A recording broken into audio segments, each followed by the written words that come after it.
د پی ای یو بل کارنامه مخې راغلی دا په دې میاشت کې پی ای درې څلور کیسز راغه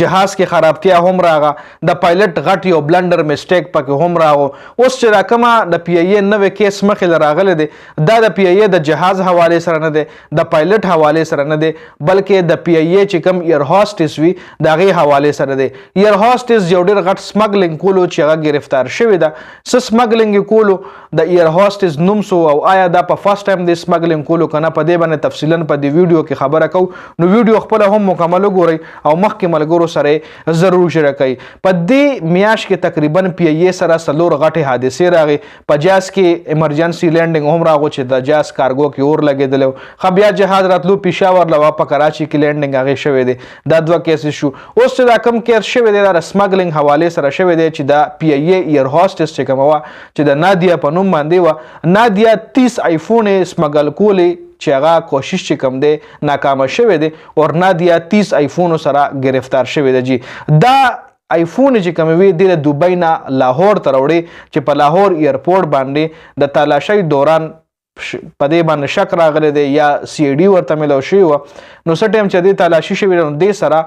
30 آیفون چې د هغې مالیت 1 کروڑ نه زیات دی جي دې نه علاوه یو بله فیملی هم گرفتار شوې ده چې هغې سره 37 آیفون وي جي 37 آیفون یې هغوی د دوبۍ نه لاهور ته سمګل کولی اصل کې دا آیفون چې کله سمګل کیږي د دوبۍ نه پاکستان ته یا دوبۍ نه بل ملک لا یا بل هر ملک نه چې کیږي خو آیفون په سمګلینګ کې ډېره غټه پیسه د سمګلرانو ته ملاوي نو دې له بیا سړی ډېر زر غاړه کیږي نو آیا په دې ځای کې اوس دا غټ کوېسچن ریس کیږي چې آیا دا نادیا چې کومه ایر هاستس کومه گرفتار شوې ده دا د فرست ټایم په ړومبي ځل باندې دی دا مطلب سمګلینګ کولو که نه دې نه مخکې به هم دې پیرې کړي وي لکه مطلب دا د فرست ټایم خو به نو او آیا دا پی ای سره کیږي که نه نور فلایټونو کې هم کیږي نور جهازونو کې هم کیږي نو دې ځای کې یو غټ کوېسچن مارک د پی ای په دغه منیجمنټ باندې یو ځل بیا لګېدلی دی جی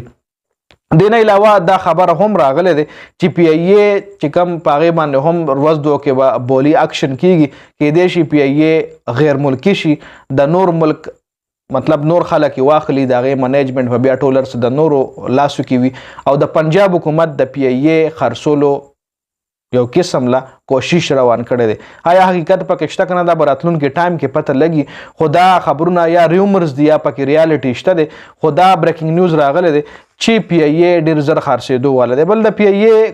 کله فلایټ ډیلی شي کله پکې دغه رنګ پرابلمز راشي نو ډېر مسافر چې بیا کم وي ځکه پی ای کې خو صرف پاکستانیان ځي بل د بل نور ملک خلک خو مشکله ده چې پی ای کې ځي صرف هم د پاکستان خلک پکې ځي نو که د پاکستان د خلکو هم دې نه زړه صبر شو نو بیا به دې کې ټریولینګ څوک کوي بیا خو ته یې مکه زموږ چې کوم ریلوې سیسټم خراب شوی دی تباه شوی دی ریل کې څوک ډېر کم خلک چې کوم وي ریل کې ټریول کوي نو خدای مکه الله مکه بیا به دې هم دغه حل او زموږ د ملک ډپارټمنټس چې کوم دي زموږ د ملک ادارې پې خرابېږي چې نقصان یې ډایرکټلی د پاکستان هر عوام هر باشنده ته رسي چې دا اپډیټ خو خپله رای کمنټ کړئ ډېره زیاته مننه جي والسلام